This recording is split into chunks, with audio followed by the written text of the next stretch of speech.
Super Sunday के दिन superhit मुकाबला, और इस सुपरहिट मुकाबले में आमने सामने होंगी इस टूर्नामेंट की दो सबसे बेहतरीन टीमें, यानी कि भारत और न्यूजीलैंड की टीम चैंपियंस ट्रॉफी साल 2025 में आमने सामने होंगी। और इस हाई वोल्टेज मुकाबले में कौन सी टीम जीतेगी, कौन सी टीम दुबई की पिच पर भारी पड़ेगी, इन सभी मुद्दों पर बातचीत करने के लिए हमारे साथ इस समय पूर्व क्रिकेटर और सिलेक्टर रह चुके हैं सबा करीम है, जो इस टूर्नामेंट में लगातार कमेंट्री भी कर रहे हैं। सबा भाई, बहुत बहुत स्वागत है आपका। और मेरा जोश देख के आपको भी लग गया होगा कि कितनी जबरदस्त तरीके की तैयारी इस समय हिंदुस्तान में चल रही है इस टूर्नामेंट को लेके, इस ट्रॉफी को जीतने को लेके, क्योंकि 2013 वो आखिरी बार था जब चैंपियंस ट्रॉफी हम सब जीते। आप तब सिलेक्टर थे और अब देखिए आप कमेंट्री बॉक्स में पहुंच गए हैं, लेकिन जो जज्बा है, जो जोश है, वो वैसे का वैसा ही है।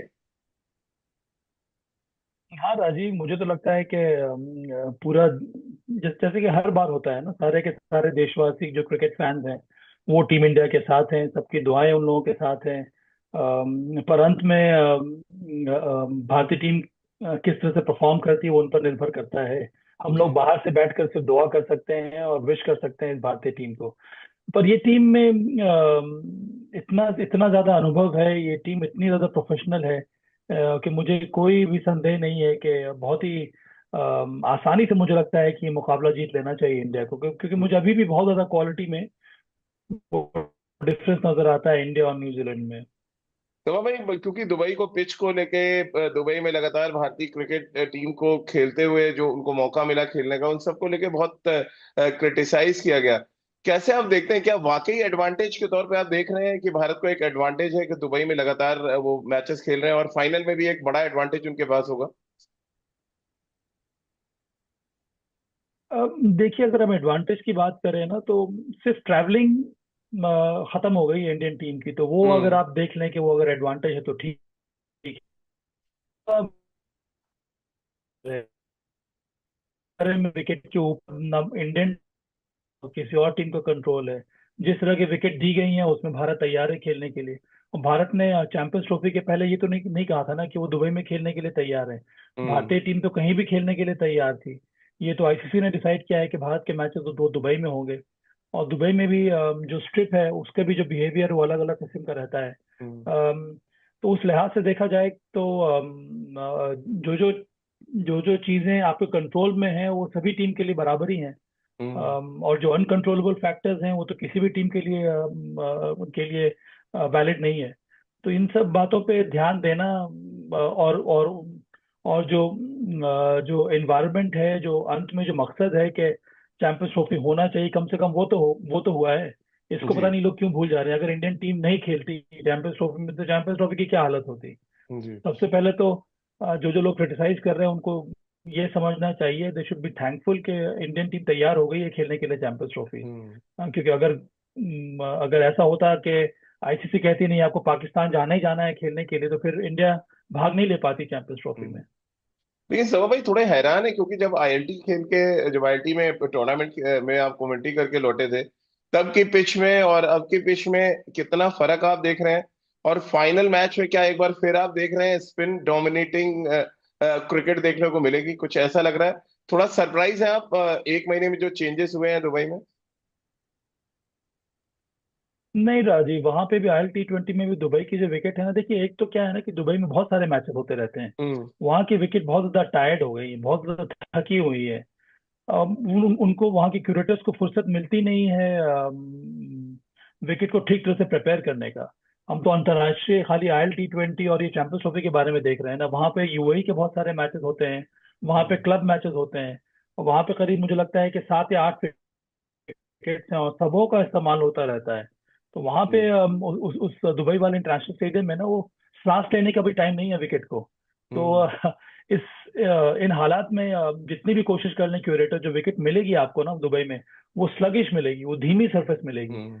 अब जैसे पिछले मैच में हम लोगों ने देखा था, पिछले मैच में बॉल उतना घूम नहीं रहा था। हाँ, विकेट धीमा खेल रहा था। तो अगर आप उस हिसाब से तैयारी करेंगे तो वहां पे रन बन सकते हैं। हो सकता है 320 330 ना बने, तो कम से कम 280 290 तो बनने वाला विकेट है वो। नहीं सभा भाई, आइडियली आप क्या स्कोर देख रहे हैं? और एक न्यूजीलैंड के प्रोस्पेक्टिव से मैं आपसे जानना चाह रहा हूँ, लीग मैच में जो एक्सपीरियंस मिला, जिस तरह से केन विलियमसन ने बैटिंग की एक स्लो ट्रैक पे, क्या ये टूर्नामेंट चौके छक्के वाला दुबई की जो पिच है क्या वो चौके छक्के वाली नहीं रही है? आप सिंगल डबल से खेलेंगे, और मैं देख रहा था विलियमसन का रिकॉर्ड भी और विराट का भी सेम, जो उनका खेलने का तरीका रहा है दुबई के पिच पे खास तौर से। बाउंड्री कम है, सिंगल डबल भाग के ज्यादा रन बनाए उन्होंने।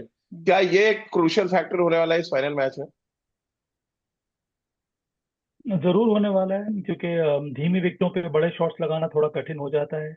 अब मुझे लगता है कि जो स्ट्रैटेजी दोनों टीमों की रहेगी इस विकेट पे बल्लेबाजी में, वो यही होगी कि पहले 10 ओवर में अगर आपके स्कोर 45-50 रन भी हो जाते हैं और आप एक या दो विकेट भी खोते हैं, तब उसके बाद वो पारी को बिल्ड करने का काम जो है वो पावर प्ले दूसरा में ही होने वाला है। वो 11 से लेकर 40 ओवर का जो वक्फा रहता है, वहां पर मेहनत करनी होगी बैटर्स को। और उस मेहनत करने का मतलब यही है कि वहां पर आपको सिंगल्स और डबल्स के बारे में ही सोचना होगा।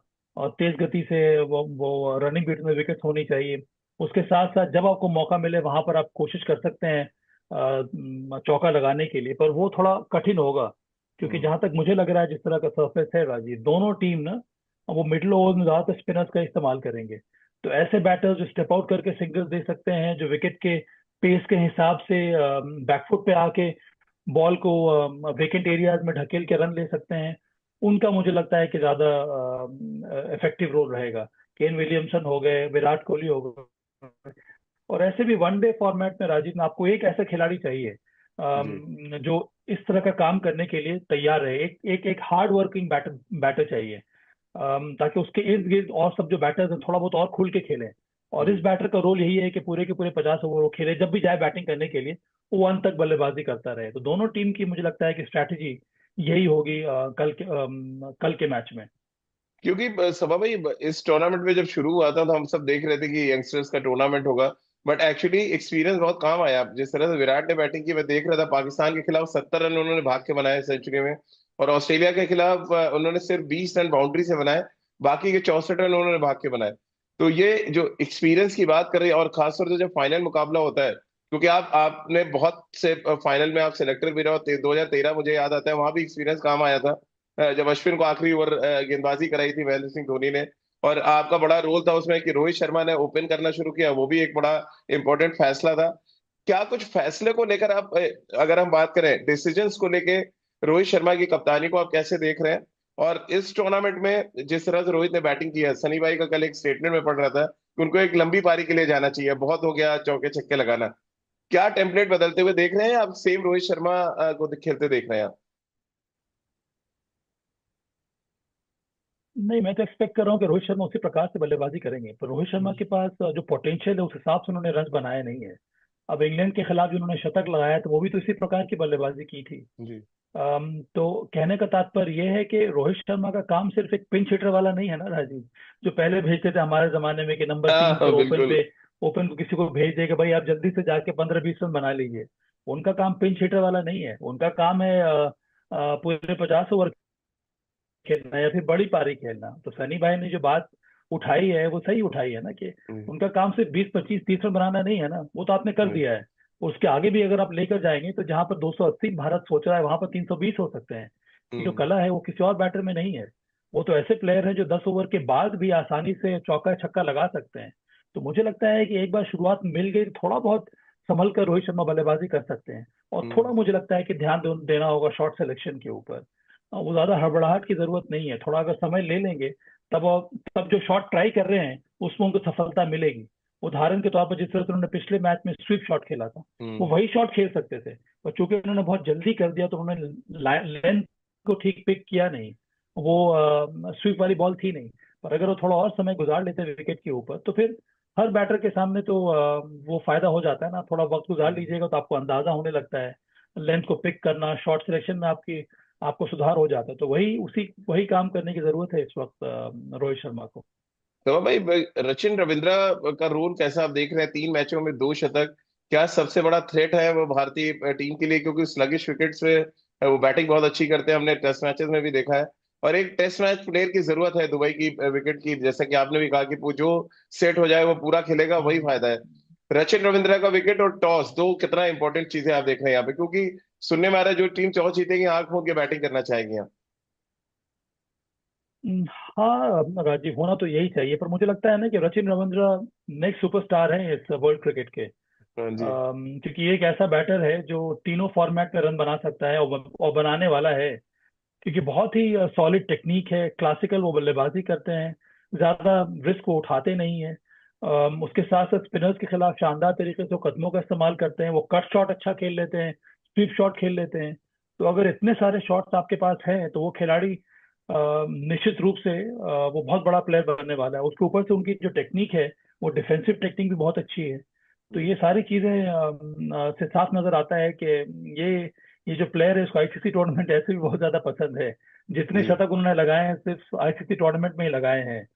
अब रही टॉस की बात, अब मुझे पता नहीं क्यों ऐसा लग रहा है राजीव के हो सकता है कि इंडिया प्रेफर करे टॉस जीत कर पहले गेंदबाजी करना।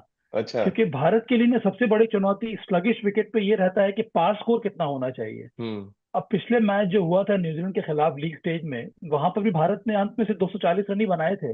हाँ। पर इनिशियल स्टेजेस में 3 विकेट भारत के बहुत जल्दी गिर गए थे। वो तो श्रेयस अय्यर और अक्षर पटेल की साझेदारी की वजह से भारत वहां तक पहुंचा था। और वरुण चक्रवर्ती ने बहुत अच्छी गेंदबाजी कर ली, और न्यूजीलैंड के बैटर्स को बात समझ में आई नहीं। पर वो एक ऐसा स्कोर था जो चेजेबल था। हम्म। और मुझे ऐसा लगता है कि यहाँ पे विकेट थोड़ा बहुत स्लोअर साइड पे है ना, वहां पर उचित रहेगा कि भारत टॉस जीतने के बाद पहले वो गेंदबाजी कर ले और अच्छा। सेकेंड हाफ में चेस करे। क्योंकि होता ये है कि दुबई में ना अंडर लाइट्स थोड़ा बहुत विकेट जो है वो अच्छा खेलने लगता है, हम्म। और इसका फायदा मिलता है चेजिंग टीम को। वो पता यानी नहीं कोई आप कुछ वहां का उस तरह का माहौल है। ऑस्ट्रेलिया के खिलाफ जो रन चेज है उसको देखते हुए सवा भाई कह रहे हैं आप? ऑस्ट्रेलिया के खिलाफ, पाकिस्तान के खिलाफ और रन चेज में ज्यादा कंफर्टेबल लगता है इंडिया। ओके। क्योंकि उस तरह का दबाव मुझे लगता नहीं है कि डिफेंड करते वक्त ना, वही मैंने कहा ना कि हमारे पास चूंकि 4 स्पिनर्स हैं, हम्म। हम ये उम्मीद कर रहे हैं कि सेकेंड हाफ में विकेट और ज्यादा डिटोरेट करे। ऐसा अक्सर होता नहीं है। वो जी। विकेट जिस तरह से फर्स्ट हाफ में रहता है वैसे ही विकेट सेकेंड हाफ में भी रहता है हाफ में थोड़ा विकेट और टाइट हो जाता है, जो जो दरारें रहती हैं विकेट की वो थोड़ी बहुत और मजबूत हो जाती है, वो टूटती नहीं है। हम्म। सवा भाई क्योंकि एक तरफ अक्षर पटेल और श्रेयस अय्यर का आपने जिक्र किया, बहुत मजबूती दी है उन्होंने मिडिल ऑर्डर में और हर मैच में उनका एक बड़ा कंट्रीब्यूशन है। क्या न्यूजीलैंड थोड़ा लैग कर रहा है वहां पे? क्योंकि उनके जो मिडिल ऑर्डर की बात करें, विलियमसन के बाद एक थोड़ा सा गैप नजर आ रहा है। लैथम ने जरूर रन बनाया, एक शतक लगाया, लेकिन टूर्नामेंट में ऐसा नहीं कोई बड़ा इम्पैक्ट छोड़ा जैसा कि अक्षर और श्रेयस ने छोड़ा। एक ग्लेन फिलिप्स को छोड़ दें तो या डेरेन रिचल भी आउट ऑफ फॉर्म नजर आ रहे हैं। कैसे आप देख रहे हैं, क्या यहाँ पे एक बड़ा एज है अक्षर पटेल का फॉर्म में रहना, श्रेयस ने जैसी बैटिंग की और के राहुल जिस तरह से मैच फिनिश करके गए ऑस्ट्रेलिया के खिलाफ?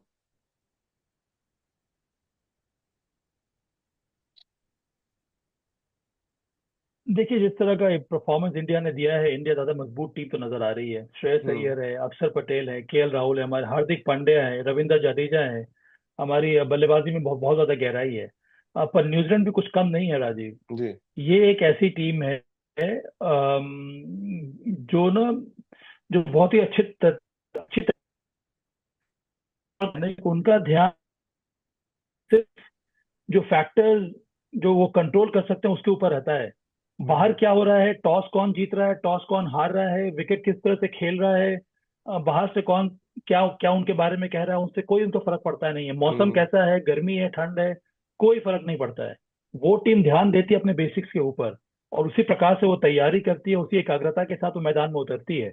टॉम लेथम ने एक शतक लगाया है इस टूर्नामेंट में। जी। डैरल मिचेल ने पिछले मैच में उनको जो रोल कहा गया था वो उन्होंने बखूबी निभाया है। ग्लेन फिलिप्स ने अंतिम ओवर में आके जो रन बनाए, उसी वजह से दक्षिण अफ्रीका के विरुद्ध पिछले 11 ओवर में, लास्ट के 11 ओवर में 110 रन बने हैं।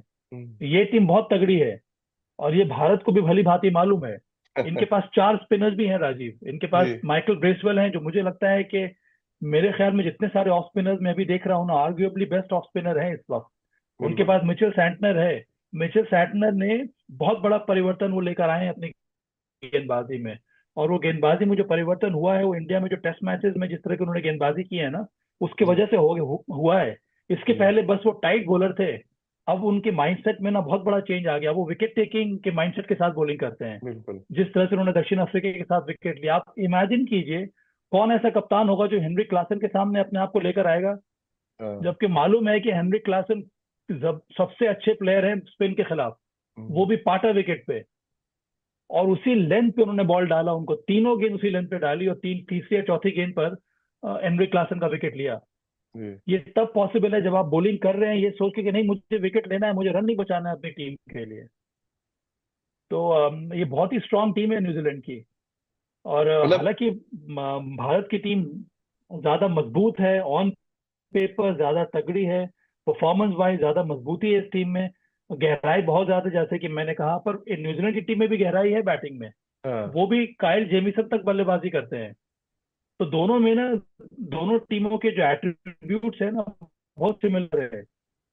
सभा भाई, मैं एक आर्टिकल पढ़ रहा था, जैसे आप न्यूजीलैंड की तारीफों में कसीदे पढ़ रहे हैं, उन्होंने कहा कि जो एक 300 करके एक मूवी आई थी, उसमें स्पार्टा के सैनिकों को दिखाया गया कि 300 सैनिक थे, जाके उन्होंने पर्शिया की पूरी हम्म। सेना के सामने एक ऐसा चैलेंज रखा जिसको पर्शियन झेल नहीं पाए थे। तो न्यूजीलैंड टीम को स्पार्टन के नाम से संज्ञा दी गई, और 52 लाख की आबादी वाले देश को कहा गया कि ये सारे स्पार्टन्स हैं जो इस समय चैंपियंस ट्रॉफी में खेल रहे हैं।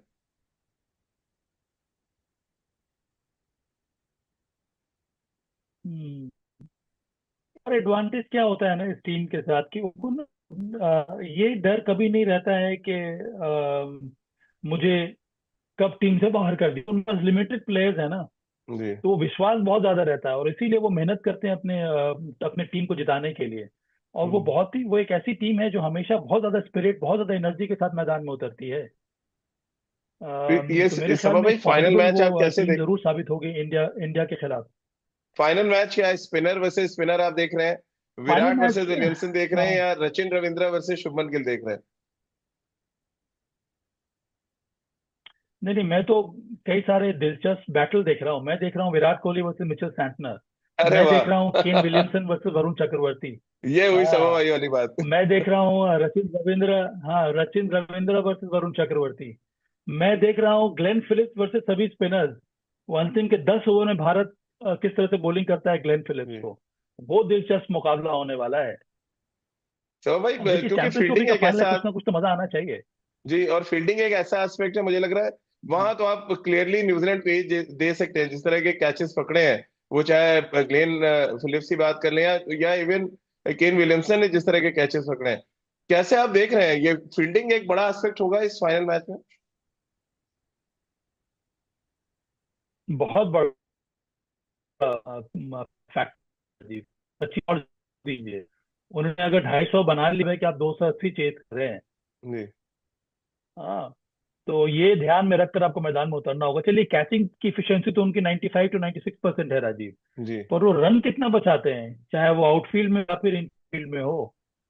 तो जुला के मेरे ख्याल में 25-30 रन वो कर लेते हैं। हम्म, भारत की भी फील्डिंग उतनी बुरी नहीं है, पर भारत की कैचिंग एफिशिएंसी न्यूजीलैंड की टीम से थोड़ी नीचे भी। जी, मेरे ख्याल में वो मिड मिड एटीज में है भारत के। भारत को थोड़ी और मेहनत करनी पड़ेगी अपनी फील्डिंग के ऊपर, और दबाव तो रहता ही है। फाइनल जी, मुकाबला है, चैंपियंस ट्रॉफी फिर से जीतने का मौका मिल रहा है भारत को। तो एक शानदार प्लेटफॉर्म पर, हालांकि इन सब चीजों के बावजूद मैं अभी भी कहता हूँ कि भारत की जो का जो अनुभव है ना, भारत के जी, पास जिस तरह के बैटर्स हैं, भारत के पास ज्यादा अच्छे क्वालिटी स्पिनर्स हैं। भारत के पास चार चार जो स्पिनर्स हैं ना वो क्वालिटी स्पिनर्स हैं। उनके हम्म, पास सिर्फ दो क्वालिटी स्पिनर हैं, और दो उनके पास वो ग्लेन फिलिप्स और रचिन रविंद्रा हैं जो रेगुलरली गेंदबाजी करते नहीं है। पर ये 10-10 ओवर करना उनके लिए कठिन रहता है। पर जी। यहाँ पर आपके पास चार ऐसे स्पिनर्स हैं, चारों के चारों स्पिनर्स आपके लिए 10 ओवर डाल सकते हैं। उसके ऊपर से मोहम्मद शमी, हार्दिक पांड्या हैं। आपके पास ऑप्शंस बहुत सारे हैं, और क्वालिटी वाइज भारतीय टीम जो है वो ज्यादा मजबूत मुझे नजर आ रही है। तो भाई, क्योंकि आपने मोहम्मद शमी का जिक्र किया, और मैट हेनरी, दो ऐसे गेंदबाज हैं जिन्होंने कहने को तो कहा जा रहा था कि सब कॉन्टिनेंट की विकेटें हैं और स्पिनर्स का डोमिनेशन होगा। जब मैं लेकिन टॉप 5 विकेट टेकर्स देख रहा हूँ, तो वहां पे नंबर 1 पे मैट हेनरी नजर आ रहा है और नंबर 2 पे मोहम्मद शमी है। तो क्या स्लगिश विकेट पे भी तेज गेंदबाजों का एक रोल होता है, क्योंकि टेक्निकली आप ज्यादा बेहतर बता सकते हैं, और क्या फाइनल मैच में शमी का वैसे ही रोल आप देख रहे हैं जैसे ऑस्ट्रेलिया का अगेंस्ट था? हालांकि बहुत कंट्रोवर्सी के बाद वो बेचारे आ रहे हैं, कोई लेना देना था नहीं, जिस तरह से उनको घसीटा गया कि उन्होंने एनर्जी ड्रिंक पी ली। ये दिखाता है कि मतलब हम्म। किस तरह से अनपढ़ लोग हैं, और धर्म के आड़ में अपनी सस्ती लोकप्रियता हासिल करना चाहते हैं। वो अलग एक मैटर था, लेकिन वो कहीं हम्म। ना कहीं पिंच तो करता ही है आपको कि यार मैं देश के लिए खेल रहा हूँ और यहाँ क्या चल रहा है। हाँ राजीव, पर आई थिंक मोहम्मद शमी के पास वो बहुत मेच्योर क्रिकेटर है। हम्म। वो इन सब बातों पर ध्यान देने वाले हैं नहीं, और ऐसे भी बहुत ही अहम मुकाबला है। मोहम्मद शमी का रिदम वापस आ रहा है। मुझे अभी भी लगता है कि वो 5% अवे है टोटल फिटनेस से, हम्म। पर उसके बावजूद उनकी अहमियत बहुत ज्यादा इस भारतीय टीम में है। और जैसे जैसे वो बॉलिंग करेंगे, जैसे जैसे उनको विकेट मिलने लगेगा, वो जो जो जो फुल जो रिदम होता है वो मोहम्मद शमी का आ जाएगा। हो सकता है कि इस मैच में हमें और भी अच्छे रिदम के साथ बॉलिंग करते हुए नजर आए मोहम्मद शमी। मोहम्मद शमी की भूमिका बहुत ज्यादा इंपॉर्टेंट है स्लगिश विकेट पे भी। वहां पे हम्म। भी आपको ऐसा बॉलर चाहिए जो अपराइट सीम के साथ बॉलिंग करे, जो ज्यादा रूम दे नहीं बैटर्स को रन बनाने के लिए, जिसके पास अच्छे कटर्स हों, जो यॉर्कर डाल सकता हो, जो वेरिएशंस लेकर आप बॉलिंग कर सकता है। और ये क्वालिटी मोहम्मद शमी में है। उसके साथ में कोई वो क्वालिटी है, बैटर को रीड कर ट्राई से गेंदबाजी में अपना चाहते हैं कि बॉलर की जरूरत होती है। और उसी प्रकार का काम मैट हेनरी ने भी किया है। मैट हम्म। हेनरी की भी खूबी यही है कि वो उनकी लाइन बहुत रहती है। वो ज्यादा रूप देते लेफ्ट हैंड बैटर्स को रन बनाने के लिए ऑस्टम के बाहर। उनकी लाइन बहुत ही सीधी रहती है। हम्म। और वो भी बहुत अच्छी तरह से बैटर को रीड करते हैं। आपने देखा होगा ना, हमारे यहाँ जो टेस्ट श्रृंखला हुई थी वहां पर कितनी बार गिर के बाद बॉल अंदर लेकर आते थे राइट हैंडर, वहां पर कई सारे बैटर्स को ट्रैप किया, क्योंकि जी। उनको मालूम है कि इंडियन बैटर्स जो हैं वो फ्रंट फुट पे तैयार रहते हैं ऑन द राइट शॉट खेलने के लिए। और हम्म। उसी एरिया में उन्होंने कई बार टारगेट किया इंडियन बैटर्स को। तो वो भी एक इंपॉर्टेंट फैक्टर जरूर साबित होंगे न्यूजीलैंड के लिए। तो भाई आखिरी दो सवाल, एक तो क्या आप रोहित शर्मा का आखिरी आईसीसी ट्रॉफी देख रहे हैं आप इसको as a captain, as a player? और ये खबरें भी निकल कर आ रही हैं कि मे बी भारत जीते या हारे, रोहित शर्मा अनाउंस करेंगे।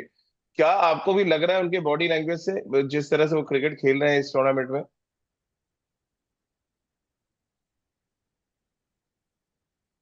नहीं, बॉडी लैंग्वेज तो मुझे ऐसा नहीं लग रहा है। जी। पर रोहित बहुत ही काम और बहुत ही मेच्योर इंडिविजुअल हैं। वो अगर इस तरह का निर्णय लेंगे भी तो बहुत सोच समझ कर लेंगे। हम्म। और रोहित ने हमेशा से, मैं तो काफी सालों से उनके परफॉर्मेंस को देखता आ रहा हूँ। वो बहुत ही बड़े टीम प्लेयर है राजीव। वो किसी भी सेल्फिश रीजन के लिए भारतीय टीम के साथ वो पसंद नहीं करेंगे जुड़े रहना। अगर उनको ये हम्म। लगता है कि उनकी उनकी बॉडी मानसिक रूप से अभी भी वो फिट है, वो कंट्रीब्यूट कर सकते हैं, तो मुझे लगता है वो आगे खेल सकते हैं। कहाँ तक खेल पाएंगे ये कहना मुश्किल है। हम्म। पर अब आगे टूर्नामेंट है क्या, T20 वो खेल नहीं रहे हैं। अब अब वनडे जो वर्ल्ड कप होने वाला है 2027 में होगा, वहां पे 2 साल अभी और है। तो ये जो हम्म। कम्युनिकेशन है ना, ये सिलेक्टर्स को करनी होगी रोहित शर्मा के साथ, हम्म। कि क्या वो वनडे छोड़ के सिर्फ टेस्ट क्रिकेट पे कुछ दिन और खेल लें। ये सारी बातें उनको करनी होगी। पर जैसा कि मैंने हम्म। कहा कि रोहित बहुत ही सेल्फलेस खिलाड़ी हैं। वो खुद अपने से उनके अंदर वो कैपेबिलिटीज है डिसाइड करने के लिए कि उनको आगे खेलना चाहिए या फिर यहाँ के बाद वनडे क्रिकेट से उनको अलविदा कह देना चाहिए। हम्म। तो चलिए चलते रहते, एक आखिरी, हमेशा जैसे कि आप भविष्यवाणी हम सभा भाई से करवाते हैं। सभा भाई, अब ट्रॉफी न्यूजीलैंड जाते देख रहे हैं या हिंदुस्तान आते देख रहे अरे क्या बात कर रहे हो राजीव, अपने तरफ 2013 के बाद यार फिर से मौका मिला है। हैं? जी। 2017 में हम लोगों ने अननेसेसरी गवा दिया था। पता नहीं किस कारण से वहां पर टॉस जीतने के बाद हम लोगों ने पहले फील्डिंग ले ली। जी। वो बहुत ही अजीब सा निर्णय था वो, वहां पर हम फिर चेस कर नहीं पाए। तो ये बहुत ही अच्छा मौका है हमारे पास। हमारी टीम इतने हम्म। अच्छे फॉर्म में है, बहुत ही वेल राउंडेड साइड है। यहाँ तो ये जो ट्रेंड शुरू हुआ है ना 22 इवेंट जीतने का, उसको हम्म। उसमें ब्रेक नहीं लगनी चाहिए। T20 वर्ल्ड कप जीते हैं हम लोग, इसके बाद ये चैंपियंस ट्रॉफी का जीतने का मौका आ गया है। बिल्कुल। और चैंपियंस ट्रॉफी जीतने का मौका आ गया, और यहाँ से जो आईसीसी ट्रॉफीज में सूखा पड़ा हुआ था बड़े दिनों तक, लग रहा है वो बैक टू बैक खत्म हो रहा है। सभा भाई बहुत बहुत शुक्रिया। और हम्म। हम सब ये उम्मीद कर रहे हैं कि जो भविष्यवाणी आपने की है वो सच साबित हो। और 2013 में हमने आपके साथ जीत का जश्न मनाया था, तब आप सिलेक्टर थे, अब आप कमेंटेटर हैं। और उम्मीद यही कर रहे हैं कि ये जो चल रही है, एक सिलसिला चल रहा है, वो ऐसे ही चलता रहे और हम सब ऐसे ही जीत का जश्न मनाते रहे और भारतीय क्रिकेट आगे की तरफ बढ़ती रहे। पैटर्न है वो चेंज होते रहेंगे बीच बीच में। हो सकता है चैंपियंस ट्रॉफी के बाद एक नई ओडीआई टीम हमें बनते नजर आए, जहां पे हो सकता है विराट ना हो हम्म। सकता है रोहित ना हो सकता है रविंद्र जडेजा ना हो, लेकिन हमारे पास वो पर्याप्त ऐसे खिलाड़ी हैं जो इस बैटन को लेके भारतीय क्रिकेट को बहुत आगे की तरफ ले जा सकते हैं। बहुत बहुत शुक्रिया सभा भाई, आपका हमसे राइट। बातचीत के लिए। Thank you. Thank you Rajiv. Thank you.